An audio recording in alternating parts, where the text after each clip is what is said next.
President-elect Trump endorsing current House Speaker Mike Johnson to keep the gavel in the new Congress. Now, this is big. Trump writing on Truth Social, Speaker Mike Johnson is a good, hardworking, religious man. He will do the right thing, and he will continue to win. Mike has my complete and total endorsement. I'm sorry. I got to throw this clip in there. I'm sorry, y'all. Mike's been a good friend to me, and there's nobody more honest that I've ever dealt with in Washington. I mean, he is a fine Christian man. He's not a religious man. He's a Christian man, and he doesn't cheat on his wife. And I find that very appealing in Washington, D.C. That's good. I find that very appealing in Washington, D.C. He does not cheat on his wife. Whew. Why do we need to think about having to survive something when we have an obvious option here? Mike Johnson has done a good job. Look, anytime the numbers are this close, it's going to be a very difficult job. And there are things that aren't going to go smoothly every single time. And we just have to accept that. Johnson's done a good job. The president trusts him. The president won the election, and a lot of Republicans won because of Donald Trump and the agenda he put forward. So what Donald Trump is saying is, give me a speaker that I trust and that I can work with so we can begin to pass my agenda. That ought to be a good enough reason for any member of the House Republican Conference. We've got a very closely divided House. The only way to move anything forward here is to have teamwork, to stick together. Republicans need to start that process with the Speaker's vote. We begin with the 119th Congress, which opens on Friday. Up first, voting for a House Speaker. Mike Johnson needs at least 218 members to vote for him when Congress starts. It will be 219 Republicans to 215 Democrats. As Fox News senior congressional correspondent Chad Pergram points out, quote, the House absolutely, unequivocally cannot do anything until it elects a speaker, period. This also means that the House cannot certify the results of the Electoral College, making Trump the 47th president of the United States on January 6th.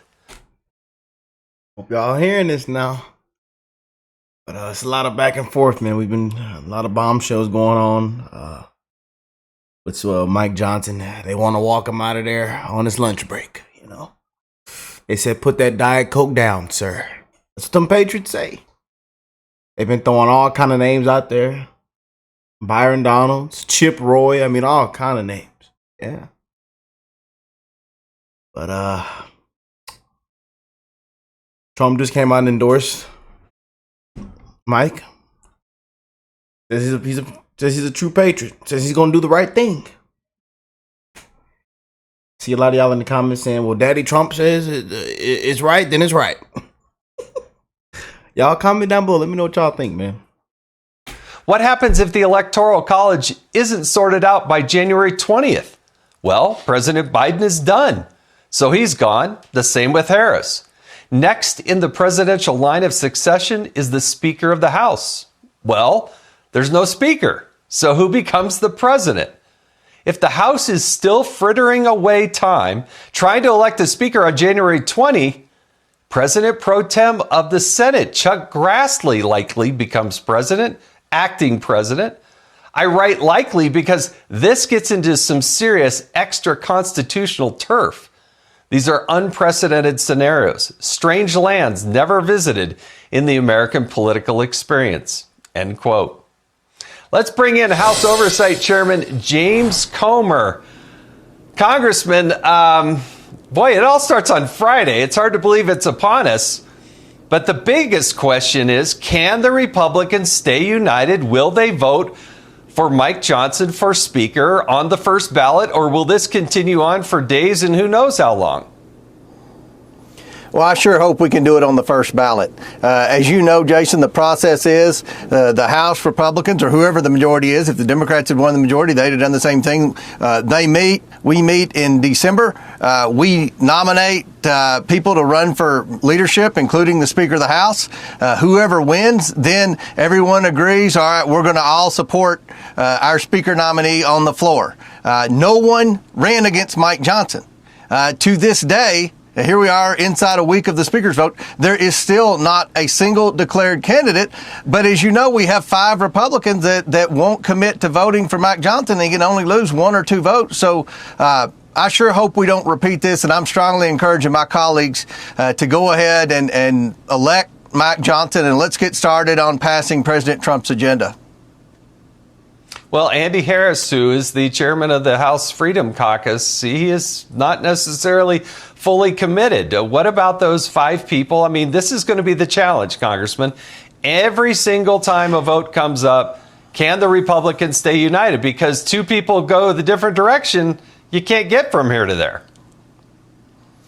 It's a terrible challenge. We've seen it play out over the past 2 years.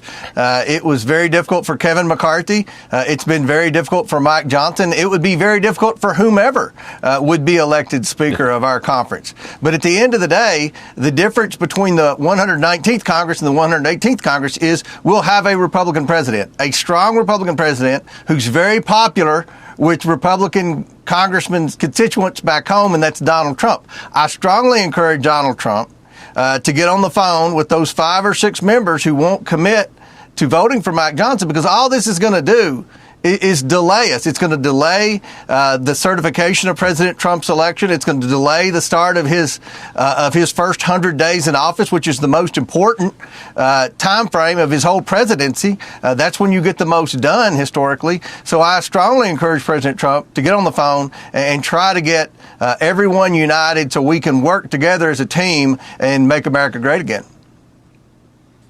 Well, Congressman, I should say chairman, I used to chair that. Yeah, boy, oh boy, oh boy. Yeah.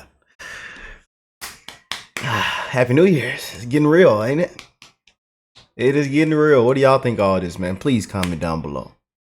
I can already see the comments now. Shout out to them beautiful patriots, though, man. Happy New Year's. Merry Christmas. Happy holidays. Y'all put a jacket on. It's getting cold out there. Yeah, buddy. Love you, MAGA. Make America great again, baby. And that's what we're here for. Common sense. We got to put our foot down, man. But we'll see, man. I know we want no rhinos, you know. No, you know, can't have no. You got to have a spine. Can't be a backstabber. You got to have a spine. Yeah. Oh, we're glad you walk you out. We will gladly walk you out. On your lunch break at that. We don't care. We'll walk out on your lunch break. With your Diet Coke in your hand and all. Yeah. But, hey, man, let me know what y'all think of this, man. Boy, we'll see how this thing play out, man. But January 20th can't get any faster. And we need what we voted for. You know. We want what we voted for. We need what we voted for. Simple as that. Catch y'all on the next one, man. Peace and love, family.